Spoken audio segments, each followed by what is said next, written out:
Hey, I'm Dre. I want to welcome you back to another one of our get-togethers. So I hope you enjoyed the last episode. Today, I did want to focus just slightly on one aspect of happiness, how we follow that drumbeat. I hope that you are enjoying the idea that we are going to rise to the challenge, whatever that is. Choja, as I mentioned to you, the Urhobo language, where we're going to focus in on the idea that whatever it is that we have set for ourselves, that we actually have the ability to equip ourselves, to understand what it takes, to align ourselves with someone. Whatever it ends up taking, we're going to be willing to take those steps. And we're not talking about just in business or finances and money. Whether you feel that you're lacking in your life is somewhere in a spiritual aspect or in your personal aspect with family and friends, or committing to reading scripture, to understanding the little bit more that there is in life. Whatever that looks like for you, I want you to rise to that challenge. Today, we're going to focus on what I have found to be one of the most difficult things that keeps each of us from taking action, and that is that little space in between our ears, that self talk. Now, when you have these conversations with yourself, you have to understand that if you have negative self talk, that it is going to keep you from taking action almost 100% of the time. Now, we'll get into that a little deeper in further episodes, but today we're just going to focus on the idea that if you want to do something, and there's a voice inside of you that gives you reasons why you shouldn't do it, that's what I mean when I say negative self talk. And if you're like me, I can tell you personally, the thing that makes it very difficult is there's so many ways that we can get off of that, right? So, for example, if I said, I really need to write this article today, I really need to call these 10 people today, I really need to post that video out today. Inside, I'm thinking, well, that's going to require you to clean up some stuff. You're going to have to get some material ready. You're going to have to do all these steps, Dre. Surely there's something else that we can do. And if I think about it long enough, sure, I'll think of something else, but is it the most productive thing that I can do? And so for me, what I ended up doing, whenever that negative voice started talking to me, I would turn on my phone. I would look to see if I have an email. I would look on Facebook for like some videos or something. And then 20, 30 minutes, an hour later, I still have my same task list. And now I feel kind of crunched for time where I'm sitting there and I'm like, man, Dre, you're doing it again. This is supposed to be the day that you get whatever it was that you said you're going to do yesterday. You're supposed to do that today. And you're allowing yourself to be distracted. You're allowing that negative self-talk to cause you to want to escape life. And so the focus that I want you guys to have today, for you to be able to rise to the challenge, whatever that looks like in your personal life, you got to stop trying to escape and start trying to build. And what I mean by that is if you allow yourself to escape in a video game, or if you allow yourself to escape in text messages or social media, as soon as you come back, what has happened with your life? Absolutely nothing. It's the exact place that you already left it. So then you end up escaping another way. So maybe you're like, okay, well, maybe I'll escape with a bottle, or maybe I'll escape with cigarettes, or maybe I'll escape with excessive eating. Whatever it is, you're going to do something that makes you feel better in that split second moment, but it costs you over the long term, right? So if you're like me, I used to play this game called Clash of Clans, and I played it all the time. When it started, maybe, I don't know, like 4 or 5 years ago, it was just a fun game for me. It was on my phone, I played it periodically, but I realized that that became my escape. Anytime that I had something to do that I started feeling uncomfortable, I would turn on the video game. I'd be like, okay, well, this makes me feel better. I don't feel good thinking about all the stuff that I need to do.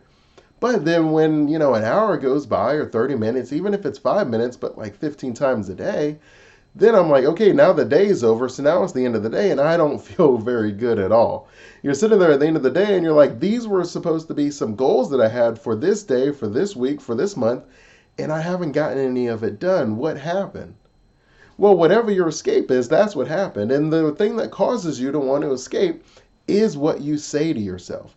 When you tell yourself, I'm not good enough, I'm not prepared enough, I don't know if I can do this, well, if you allow yourself to think that long enough, then you're going to find something else to do.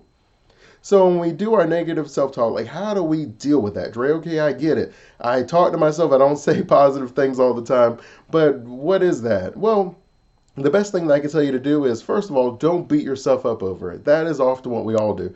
Oh, I ate this food I shouldn't have eaten. Now I feel even worse. Well, the reason we ate it was because we were stressing out. The reason we were stressing out is because we had things to do. And the reason we had things to do is because we were procrastinating about the stuff that we needed to do. So when you sit back and you're telling yourself, okay, well, how do I address this first?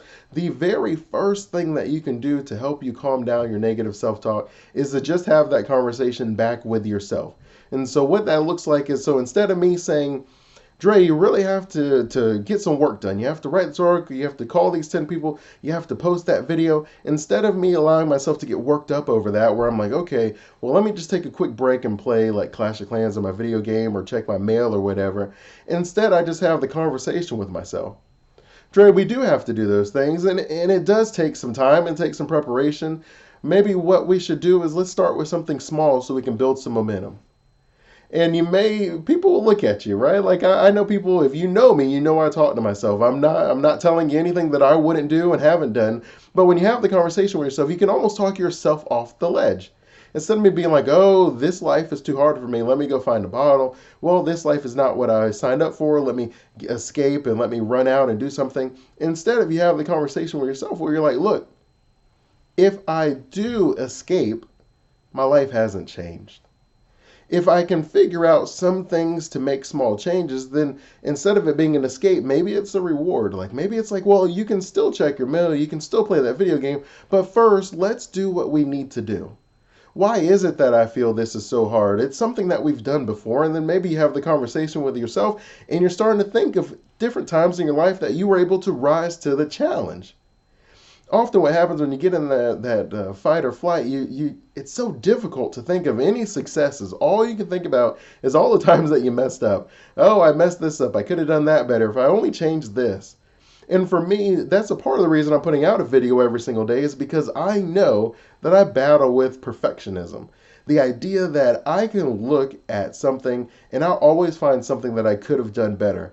Oh, the music in the background was too loud, which is actually something that I was thinking about one of the videos. Oh, well, you probably could have touched on this topic. You wrote your notes differently than what you said. Whatever it ends up being, I can convince myself that maybe we should make another one. Maybe we should edit this. Maybe we should wait another day.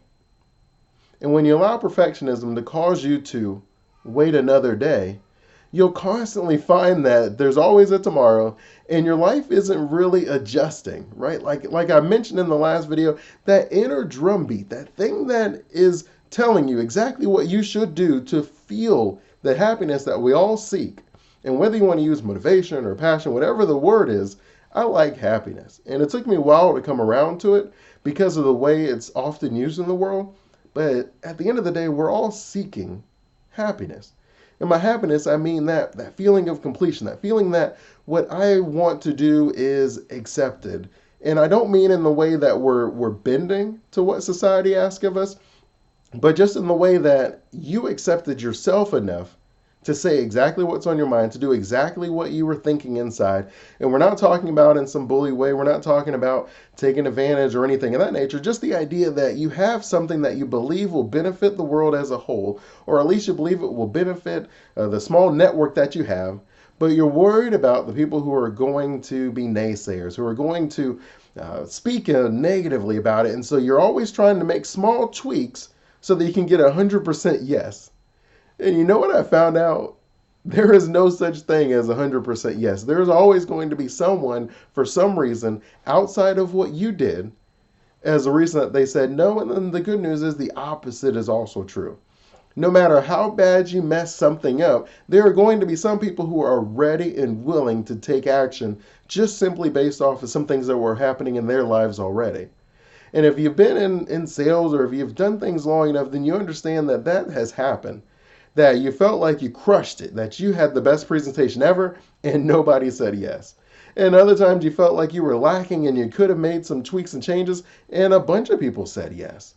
Right? It's just, that's a part of life. And so you don't want to force yourself to always be working to get 100% yes, because that will never happen. 100% of people, no. Have you ever seen those commercials where they're like 4 out of 5 dentists agree? I've always wondered, what did that last dentist say? Like, what was it that they thought was wrong with this? And the truth is, it doesn't really matter what the study is, you will always find an outlier. So let's not spend all of our time trying to figure out how to convert an outlier. That just doesn't happen. No matter the number of videos, I mean, whatever you do, whatever you've looked at, you'll find that there's videos out there that have 1 million views and they have like 700,000 likes, and no matter what, they're gonna have people that gave it a thumbs down. And if you spend all your time trying to convert those people, then you'll never take action. So, number one, for you to be able to stop trying to escape your life and for you to start living your life, number one is you have to talk to yourself. You have to work on that negative self talk. You have to allow yourself to make mistakes. You have to give yourself some of that wiggle room so that you can operate.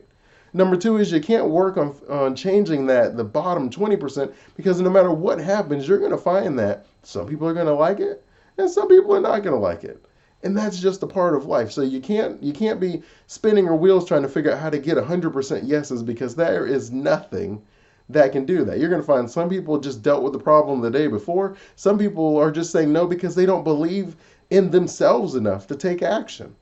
And we've all been there before, right? That's not a knock on them, but it's the understanding that that's just a part of life, that we're not always in the right position, even though we have a problem and even though they have a problem and we have the solution. So you have to understand that as well. And number three, and then we'll close it up for you guys to be able to stop trying to escape and to start living your life, to start changing your life in the ways that you want to. It's really important that you reward yourself. And I'm someone who has very difficult times dealing with leisure. The idea of taking a break is really hard for me. But I do understand that I have to convince myself in some way that this is necessary. So instead of me telling myself, Dre, we're going to take like a 1 day break or a 2 hour break, or we're going to go to lunch or whatever we're going to do, instead of me thinking of it as this is time away that I won't get back, that I won't be able to work on my craft, that I won't be able to do what I need to do to be successful, instead I tell myself, well, if you don't take some time into yourself, if you're burning the candle on both ends all the time, well, eventually you run out of wax. And if you have this long-term vision, then you have to spend enough time on yourself. And so that is, for me, that's meditation, that's reading my Bible, that's praying, that's taking my kids to the park. These things is how I recharge myself. And yes, sometimes I'll even go to a golf course with a friend or a family member, but I prefer to play 9 holes. 18 holes is really hard for me. I mean, that's like the whole day. It's not to say I won't do it or I haven't done it, but it's to say that it really takes a lot of self-talk for me. That the negative voices are definitely saying, Dre, you're losing time. You have to get it back. Someone's out there working while you're resting. So I do deal with that in different aspects of my life too. And as I always tell you, these videos, it's not just me telling you, it's me telling me. These are things that I deal with where I'm trying to follow my inner drumbeat as I'm trying to rise to my challenge and live the Achoja life. And so I'm always thankful for the time, guys, as we continue to strive towards that happiness. Understand, and I always remind you, it's internal. And what I mean by that is if you follow some of those deep, really deep desires that you have, you're going to find that that is where your happiness lies. It is not in the external. There's not enough money in this world for you to be able to buy your happiness back if you've sold it to gain the money. And then they talk about health in the same way, right? Like some people spend their sacrifice their health to get the money, and then they spend their money to buy back their health. Scripture says that what good does it do a man if he gains the world and loses his soul? And I often think of it in the opposite. Like, would I give my soul to gain the whole world? And the answer should be no. You should not give your soul to gain the whole world, because you really lost everything when you really think about it. So as you rise to the challenge, you also have to make sure you understand that we're talking about a balanced approach. And what I mean by that is it's a lot of wheel spinning. Health, professional, family, leisure, contribution. There's a lot of different spinning wheels. And if you just spin one wheel, then you're not really rising to the challenge. We can always choose one aspect of our life to focus on, but then what about the other aspects? So you got to have the balance. It's really important that you don't sell yourself short. We're playing a long-term game. What I mean is, sure, you can burn yourself out over 6 months and you may have something to show for it. But then what happens 6 months from there?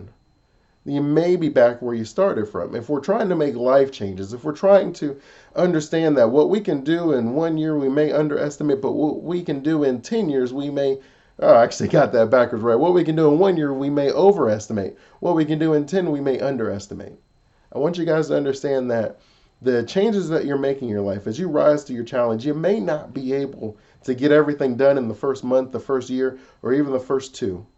But I promise you can get everything done if you have a long term plan in place. Always think for a time. If you guys like this video, go ahead and subscribe, like the video, share it, let me know as you commit to 2020 making this your year. Put in the comments anything that you have been working on that you would like encouragement, and I'll do my best. I always check the comments periodically and I'll respond back to you. Continue blessings.